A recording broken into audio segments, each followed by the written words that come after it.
큰 폭으로 하락했던 뉴욕 증시가 낙폭을 대부분 회복하면서 마무리가 됐습니다. 나스닥은 플러스로 마무리가 됐는데요.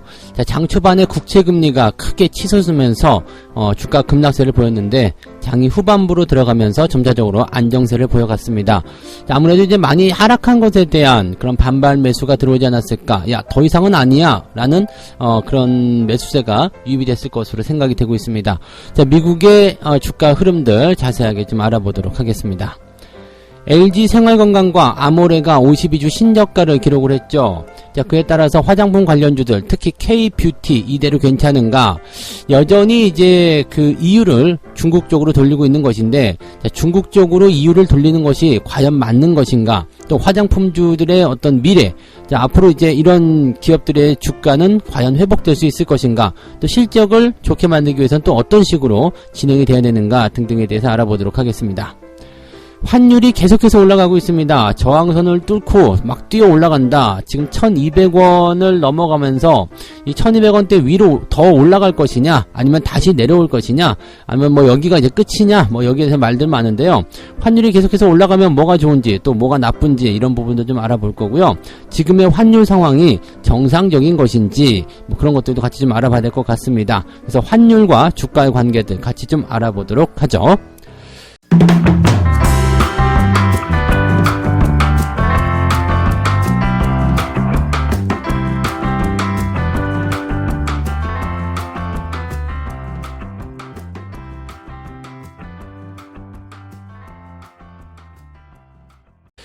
네, 반갑습니다. 자, 오늘은 1월 11일입니다. 자, 아무래도 이제 간밤에 좀 뭐랄까 잠을 설치셨을 분들도 많이 계셨을 것 같아요. 왜냐면 다우지수 나스닥이 장 초반부에 그냥 막 후두둑 쏟아졌거든요. 이게 우리나라 시간은 한 1시쯤 됐을까요? 그 전후로 해가지고 다우지수 나스닥이 그냥 쾅 떨어지는 모습이었는데, 자, 어제 이어서, 어제가 아니죠. 그러니까 뭐, 지난주에 이어서 오늘, 이번에 또 떨어진다. 아유, 이번에는 급락이구나. 큰일 났다. 라고 생각이 드셨을 수도 있을 것 같아요. 그래서 잠을 못 주무시고, 자, 아침에 딱 보니까, 많이 회복이 돼버렸거든. 나스닥은 또 플러스예요. 야, 그러니까 좀, 이게 뭐지? 라는 생각도 좀 하셨을 것 같습니다. 자, 지금 이렇게 시장이 폭락세 또 급락세로 시작이 됐다가 장 막판에 상승으로 전환이 되는 것은 시장에게는 오히려 좋은 소식이라고 말씀드릴 수 있을 것 같아요. 왜냐면은 이 투자 심리가 살아나고 있는 것이 그대로 반영이 되면서 마무리가 된 거거든요. 그러니까 막판에 끄집어 올려서 마무리됐다. 즉 장중에 아무리 갖다가 흔들어 대든지 간에 막판에 끄집어 올려놨다라는 부분들은 일단은 뭐 결과치는 좋은 거다라고 볼 수가 있는 내용이잖아요. 어쨌든 결과만 보게 되면 나스닥은 플러스거든요. 나스닥이 0.05% 플러스 마감이 됐고요. 다우지수는 마이너스 0.45% 하락 마감을 했습니다. 근데 0.45% 하락 마감했다고 해서 뭐 크게 와닿는 건 아니죠. 막 1%대 2%대만 하락을 해야지 좀 많이 내렸구나 싶은데 0.5% 뭐 그럭저럭 하구나. 나스닥은 플러스 났네. 시장 괜찮구나 라는 느낌을 가져갈 수가 있는 거거든요. 이런 것들은 투자 심리에 굉장히 큰 영향을 줍니다. 그래서 더 이상 투자를 하지 말아야 되는가, 해야 되는가, 뭐 여기에 대한 어떤 논란들, 이런 부분들도 많이 잠재울 수 있는 부분이 좀 되고 있습니다. 자, 그동안 다우지수와 나스닥이 계속해서 떨어지고 있었던 모습이 있었단 말이에요. 네, 이렇게 뭐 큰 폭으로 변동성 보인다, 이거 떠나가지고 변화에 대한 모습들이 좀 나스닥 같은 경우는 단기적 급락세를 좀 보였었고요. 다우지수도 뚝뚝 떨어지는 모습이 좀 있었죠. 근데 여기에서 이제 이렇게 딱 어떤 그 변곡점을 크게 만들어가지고 상승세를 전환시킬 수 있는 포인트가 만들어졌다. 이것은 시장의 입장에서 본다라면은 괜찮아지고 있네. 이제는 반등을 할 수 있겠네 라는 생각을 좀 가져볼 수 있는 그런 상황이 좀 됩니다. 왜냐면 이제 변동성이 커지는 시점에서는 대체적으로 변곡점이 나타나게 되거든요. 즉 내려가던 포인트에서 변동성이 커졌어. 그러면은 반등을 통해서 주가가 상승할 수 있는 기대가 생기게 되는 거고요. 주가가 막 올라가던 시점에서 막 변동성이 커져요. 그러면은 주가가 내려갈 수 있는 변곡점이 만나게 되는 경우가 많습니다. 그래서 지금은 오히려 이렇게 쿵 하고 떨어졌다가 다시 올라가는 그런 형태로 마무리가 돼서 투자 심리가 많이 개선이 되었을 것이다 라고 생각을 좀 해볼 수가 있을 것 같습니다. 그래서 굉장히 오전 동안에 힘들었었던 분들이 오후에 좀 잘 버티는 것에 대한 그런 보답을 또 받지 않았을까라고 생각을 좀 해보네요. 자, 일단 주가가 급락한 이유를 좀 알아봐야 되겠는데, 이것은 이제 뭐 양적 축소, 양적 긴축, 뭐 통화 긴축, 뭐 여기에 대한 그런 부분들이라고 보시면 될 것 같습니다. 일단은 뭐 조금 지나서 이제 내일 정도, 모레, 우리나라도 모레쯤 될 것 같은데요. 뭐 소비자 물가 지표라든지 아니면은 뭐 이런 여러 가지 정책에 대한 그런 이야기들 좀 하게 되겠죠. 그래서 파월 의장의 연설도 있고요. 그 다음에 물가 지표, 물가가 이번에 제법 많이 오를 거다라는 얘기가 있단 말이에요. 그래서 이 물가가 오르는 것에 대한 그런 부담감 이런 것들이 계속 잡히게 될 텐데, 자, 어쨌든 뭐 여러 가지 동향을 통해 가지고 네, 이번에 골드만삭스가 한 가지 투자자 노트를 이제 이야기를 하면서 요게 이제 문제가 좀 됐던 것 같아요.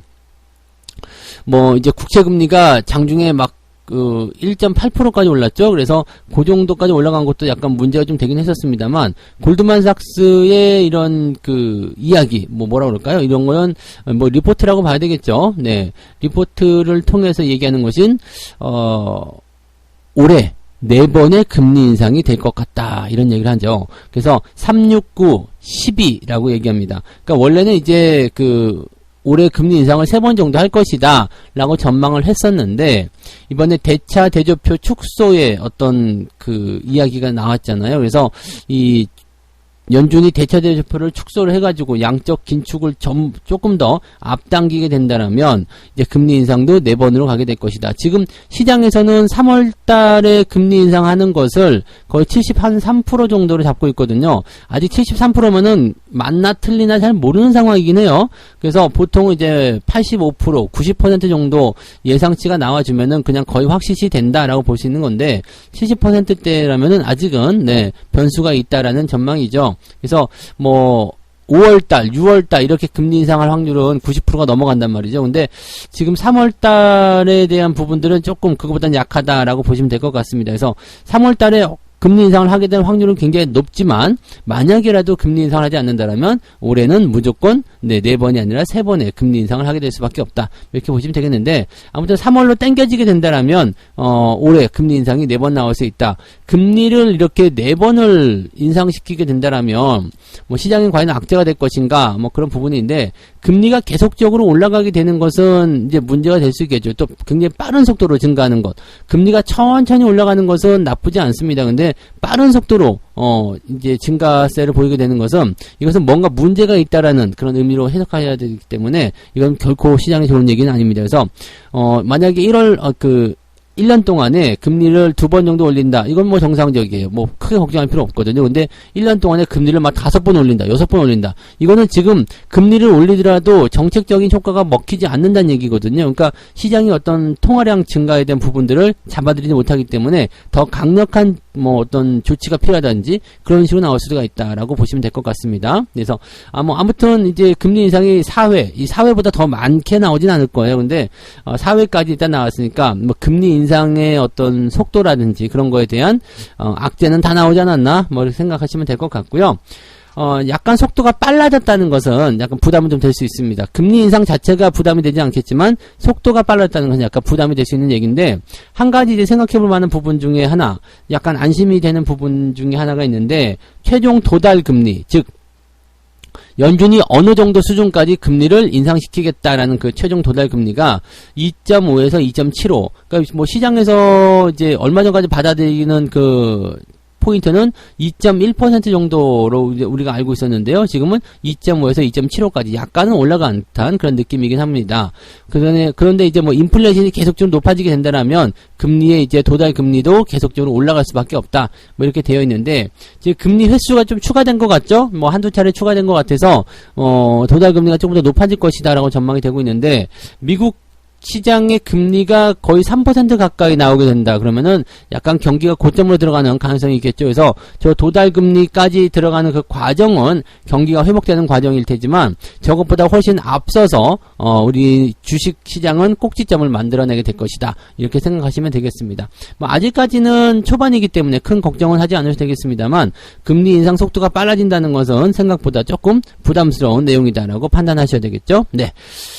그 다음에 이제 이번 주에 발표되는 지표들 다시 한번 설명을 좀 드리면, 12월 소비자 물가 지표가 이제 12일인가요? 발표가 되는데, 12월에 CPI, 이 소비자 물가 지표가 전년 대비 상승률이 무려 7.1%. 어마어마하죠. 그러니까 미국의 물가가 계속적으로 고공행진하게 된다. 이렇게 되어 있는 부분이라, 만약에 저 물가 지표가 크게, 튀어 올라가는 모습이다라고 된다라면, 연준이 긴축을 더 빨리 할 수도 있다.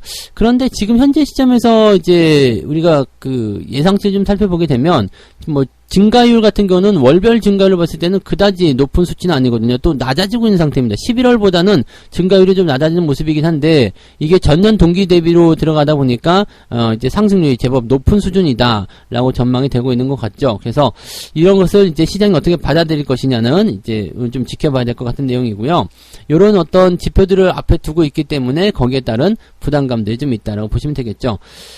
시장에서는 연준이 인플레이션을 멈추기 위해서 고삐를 당기고 있는 현재 상황이기 때문에 미래 가치에 기반한 성장주의 주가가 위축되는 것은 당연하다라고 얘기를 하고 있습니다. 그래서 이 사람은 또 뭐라고 얘기했냐면, 앞으로 이제 시장에 대한 어떤 전망치들이 계속적으로 좀 낮아질 것이다. 거기에 맞춰가지고 또 다른, 주식 전문가들은, 이렇게 시장 전문가들은 주가와 국채 가격이 하락세를 보이고 있고, 지금은 현금을 보유해라. 이런 얘기까지 나오고 있습니다. 그래서, 뭐 지금 일단 시장에 대한 전체적인 관점을 좀 부정적으로 보는 사람들이 많이 늘어나고 있다라는 거, 그 다음에 보수적으로 임하라. 이런 얘기를 하고 있는 사람들이 늘어나고 있다는 거. 근데 보통 아시죠? 시장에서 이렇게, 안 좋아요. 뭐 지금 뭐 다 나빠졌어요 라고 얘기하고 있을 때는 주가가 대부분 다 올라간다는 걸 여러분들이 잘 기억하시기 바랍니다. 시장에서 가장 조심해야 될 때는 모든 사람들이 주식을 사라고 할 때죠. 시장이 너무 좋아요 이렇게 얘기를 할 때가, 그때가 조심해야 될 때지. 이렇게 막 걱정스러운 이야기 막 하고 있고, 뭐 어떻게 될 것이다, 큰일 났다, 니들 현금으로 만들어라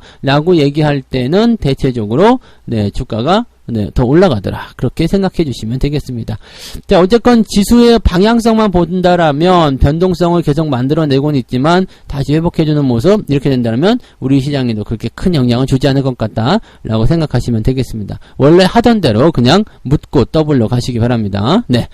자, 두 번째 이야기 보도록 하죠. 자, 52주 신저가를 찍은 LG생건과 아모레. 뭐 여기에 대해서 이제 걱정들 굉장히 많으셨던 것 같아요. 화장품 관련주들 막 사가지고 뭐 주가 떨어지고, 뭐 저 역시도 그 화장품 관련주가 하나 있어요. 근데 그것도 역시 뭐 그다지 좋지는 않습니다. 지금 뭐 화장품 관련한 종목군들은 대체적으로 위드 코로나, 그 이전에 이제 긍정적으로 이제 풀이가 되면서 주식 매수를 좀 많이 했었죠. 근데 이런 종목군들이 이제 주가 변동성이 좀 크게 계속 나타나고 있는 모습이고, 회복이 잘 안 되고 있는 모습이에요. 왜냐면은 뭐 잘 아시겠지만 위드 코로나 관련한 부분에서 다시 거리 두기, 일상 멈춤 뭐 그런 걸로 나오면서 이제 쿵 떨어지는 모습이었고, 실제로 위드 코로나가 진행이 되면서 관련한 종목들, 뭐 영화관부터 시작해가지고요, 뭐 호텔, 숙박, 여행주들 전체적으로 다 떨어진 상태거든요.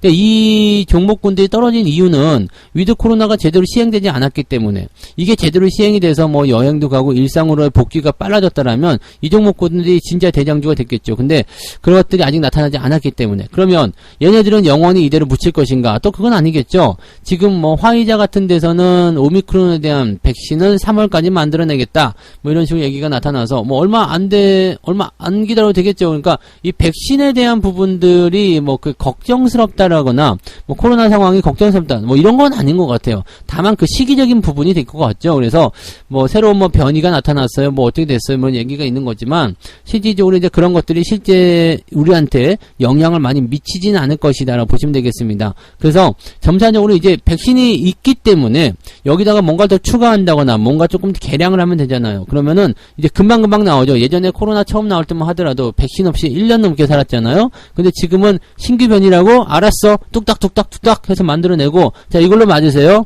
그리고 치료제도 이제 나올 거 아니에요. 그러면 어차피 얘네들은 회복이 되게 되는 부분인데, 문제는 언제냐 이거죠. 언제 회복이 되느냐. 지금 뭐 LG생활건강은 뭐 그 다음에 저 아모레퍼시픽도 마찬가지. 이게 지금 LG생활건강이 가장 크게 내려간 이유가 실적이 나빴기 때문이거든요. 근데 이 실적 같은 경우 때문에 주가가 많이 내려갔다고 하기에는 조금 과하다 싶은 생각이 좀 있습니다. 지금 증권사에서는 계속적으로 목표 주가를 하향 조정을 하고 있는 모습이기도 하고요. 아모레퍼시픽 같은 경우도 증권사들이 이제 세 곳이나 목표가를 낮췄다라고 되어 있습니다. 다른 뭐 주요 화장품 관련주도 전부 다 하락하고 있는 모습이기도 한데, 물론 이제 업황 자체가 좋지 않고요. 화장품은 이제 마스크를 완전히 벗어야지만이 좋아지거든요. 요즘에 아시다시피 뭐 마스크 쓰고 다니면서 세수도 안 하지, 뭐 모자 한번 쓰면은 이제 뭐 세수고 뭐 양치고 뭐 아무것도 안, 화장은 뭐하러 합니까? 그죠? 뭐 그냥 이제 쓰고 다니면 아무것도 안 보이잖아. 너무 편하죠. 그래서 화장을 잘 안 하시고, 그러니까 눈 화장만 조금씩 하시는 분들 계시던데, 실제로 이게 뭐 꼭 그런 식으로 접근을 해야 되는 건 아니겠습니다만, 화장품이라든지 색조 뭐 이런 거 있잖아요. 이렇게 분가루라든지 이런 것들과는 마스크를 벗어야지만 효과를 볼 수 있는 내용이죠. 그래야지만 어떤 필요성을 많이 느끼게 될 테니까, 그런 내용들이 지금 있다라는 것을 참고하셔야 된다는 얘기입니다. 그래서 그런 상황으로 접근하시게 된다면 화장품들의 실적이 안 좋은 게 당연하고, 그럼 실적은 언제 좋아져요? 마스크를 벗어서 실질적으로 이것이 눈앞에 드러났을 때, 그럴 때가 되겠죠. 지금 이 실적이 그래서 안 좋아지고 있는데, 정말 얼마나 안 좋아지고 있는데 라고 보면, LG생활건강의 연결 영업이익이 2,480억으로 추정이 됐었는데, 뭐 예당초 예전에 그 전망치보다 200억 원 가까이 줄어들 듯하다. 이 200억 원 줄어들었다. 뭐 사실 뭐 200억 원이 작은 돈은 아니에요. 근데 연결 영업이익이 2,480억. 그러니까 예전에 추정치는 뭐였어요? 2,680억이라는 이야기죠. 2,680억. 2,680억에서 2,480억으로 줄어들었다. 너무 오버한 거 아니냐 이거죠. 이 정도 200억 원 정도 줄어들었는데 저 정도 주가 하락이다. 이러면은 이게 적자 전환한다거나 아니면은 한 1,000억 정도 줄어들면 회사가 반토막 나게 생겼어요. 그러니까 이거는 너무 과한 반응이었다라는 거죠. 그러니까 울고 싶을 때 뺨 때리는 격인 것 같고, 주가의 어떤 포지션이 빵빵 떨어지는 모습이 지금 약간 이제 하락의 어떤 끝자락까지 온 것이 아닌가라는 생각이 좀 드는데, 문제는 이제 이런 거죠.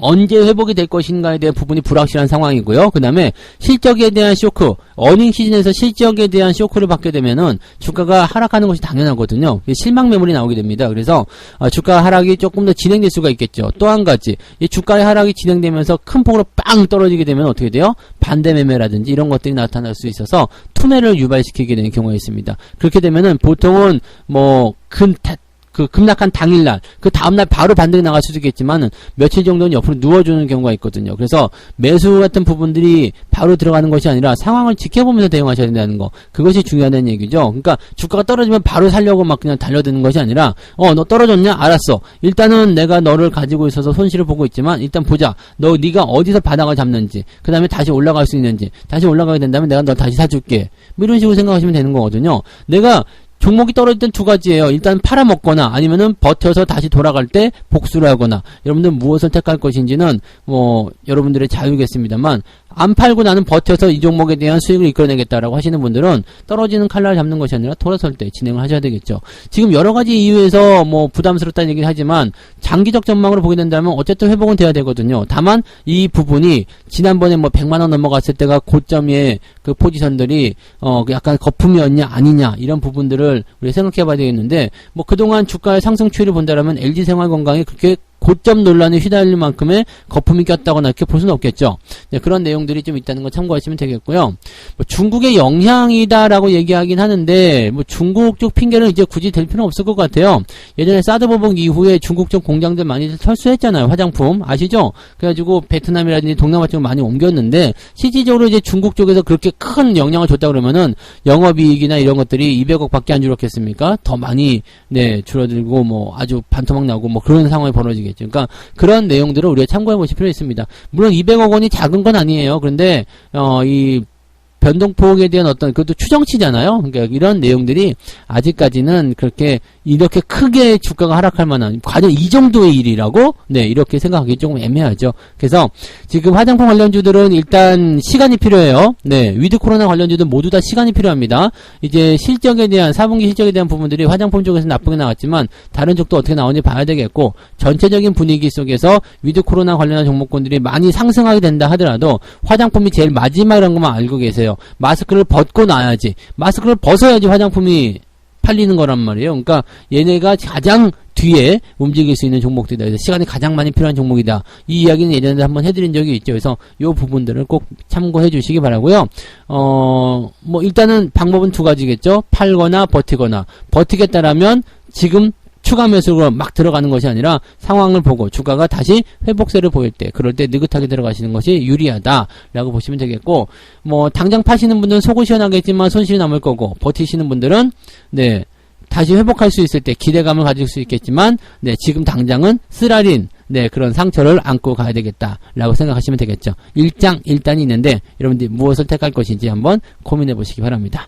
자, 세 번째 이야기 보도록 합니다. 저항선을 뚫은 달러 원달러 환율이었죠. 뭐 달러 원 환율이었지? 네, 원달러 환율이에요. 뭐 그거나 똑같은 건데 어쨌든 1230원까지 단기적으로 추가 상승할 것이다. 자, 지금 1200원 뚫고 넘어가면서 환율이 많이 높아졌죠. 환율이 높아지니까 뭐 여러 가지 부분에서는 뭐 좋다 나쁘다 얘기가 있을 수 있습니다. 근데 보통 환율이 높아지게 되면은요, 외국인 매수도 안 들어오게 되고요.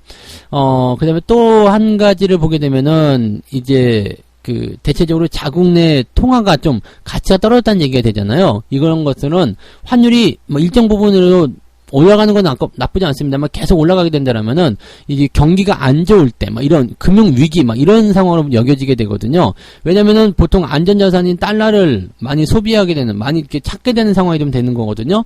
많이 찾게 되면은 상대적으로 이제 상대국의 통화 가치가 떨어질 수밖에 없는 상황이죠. 그러니까 달러의 가치가 올라가고 그 자국 내 통화 가치가 떨어지는 상황이 되는 거기 때문에 환율이 계속해서 올라간다는 건 경기가 안 좋다. 네, 경기가 얼마나 안 좋으면 돈이 쓰레기야, 뭐 이런 식으로 얘기가 나올 정도니까 그런 식의 어떤 부분을 보시면 되죠. 약간 뭐 이게 극단적으로 얘기해드리는 모습이긴 하겠습니다만 어쨌건 환율이 계속해서 올라가는 것은 경기에 그다지 좋은 거 아니고요. 그 다음에 주식시장에도 그다지 좋은 건 아닙니다. 다만 좋은 게 하나가 있습니다. 뭐냐면 수출 기업들이요. 수출 기업들이 이제 그런 환율이 증가함에 따라서 수익성이 증가할 수가 있겠죠. 왜냐면 외국에다가 이제 물건을 팔면은 어떻게 돼요? 외국에서 달러로 입금이 됩니다. 달러로 입금이 되는데 뭐 일단은 예전에는 100달러 받아가지고 1달러에 1달러를 할게요. 1달러를 받아가지고 만약에 1000원을 받았다. 근데 지금은 1200원이다. 그러면은 그만큼 마진이 더 높아지는 거잖아요. 그래서 팔아먹을 때 이제 달러를 받게 되면 훨씬 더 좋기 때문에 수출 기업들에게는 좋은 소식이다라고 보시면 되겠죠. 뭐 아무튼 뭐 그런 내용들인데 보통은 이제 개발도상국 같은 경우에서 이제 환율을 높여가지고 그런 경우들 좀 있습니다만 우리나라는 그렇게 하면 안 되는 거죠. 네. 자, 지금 이 1200원을 넘어서는 수준의 환율이 중장기적으로 이어질 가능성이 있겠는가? 근데 거기에서는 좀 아니다라는 얘기가 있습니다. 그래서 환율은 당분간은 뭐 조금 더 올라갈 수도 있겠지만 결국엔 다시 떨어지게 될 것이다 라는 얘기가 나오고 있습니다.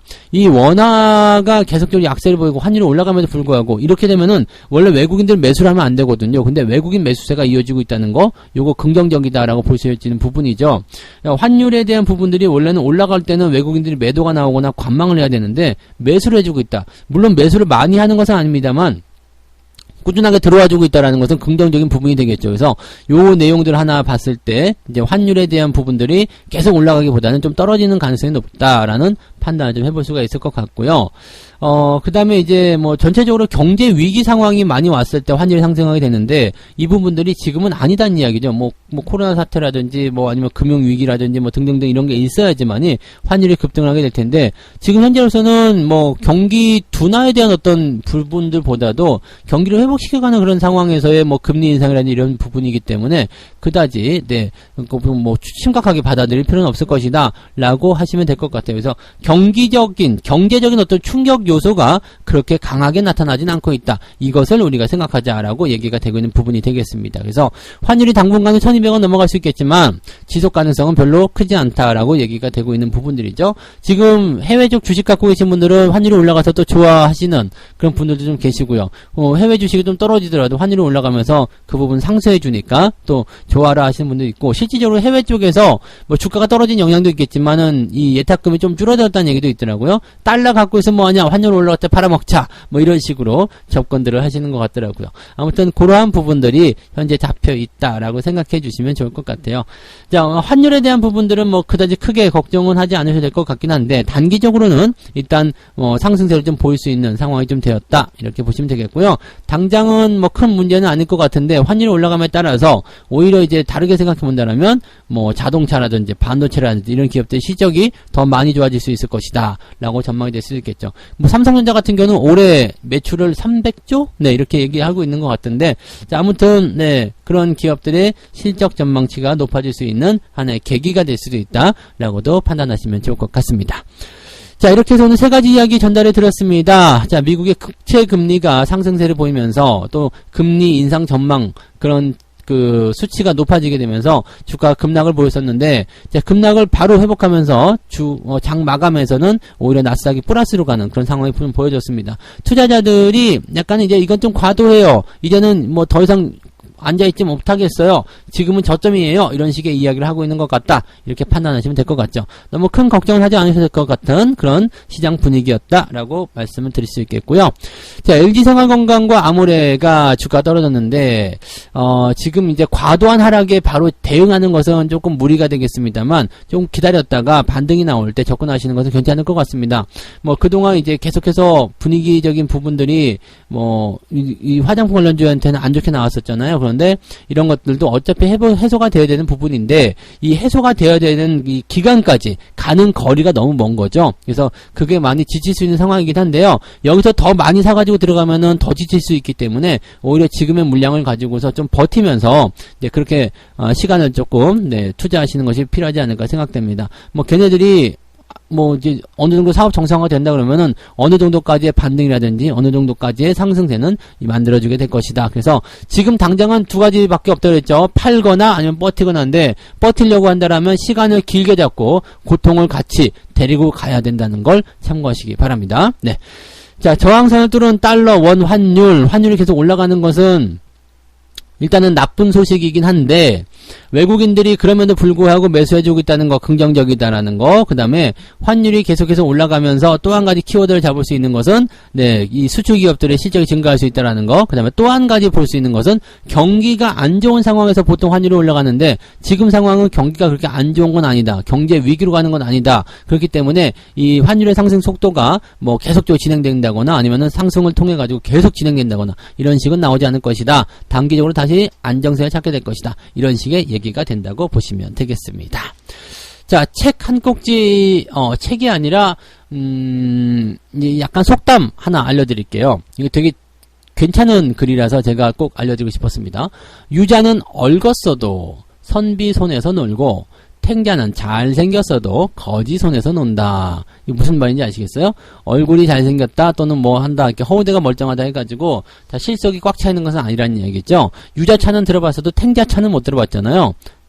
코미디 프로에서 탱자가라사대, 그거는 알았던 거. 옛날 유머 1번지에서요. 그런 적도 있었는데, 탱자와 유자는, 쓰임새가 다르다는 거죠. 그래서, 종목들도 마찬가지예요. 딱 보기에는 굉장히 좋아 보이고, 뭐, 그렇지만, 뭐, 속담에 보기 좋은 떡이 먹기도 좋다, 그런 얘기지만, 실제로 주식에서는 그렇지 않아요. 좋아 보이고 막 사고 싶은 거, 그런 것들은 결과적으로는 좋지 않습니다. 거지선에서 놀게 된다는 거죠. 그러니까, 막 유자처럼 얼거져 있는 거, 그런 거. 실제로는 근데 그런 것들이 나에게 더 필요한 거, 그런 것들이 저점 매수라는 것을 잊으시면 안 되겠습니다. 그래서 기업의 본질적인 가치를 찾아낼 수 있도록 노력하시는 투자자가 되셨으면 좋겠습니다.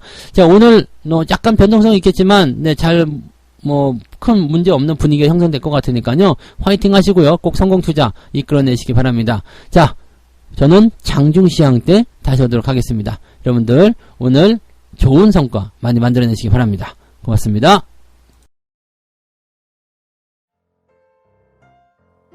본 방송에서 제공되는 모든 정보는 투자 판단의 참고 자료이며 투자의 최종 책임은 본 방송을 이용하는 본인에게 있습니다.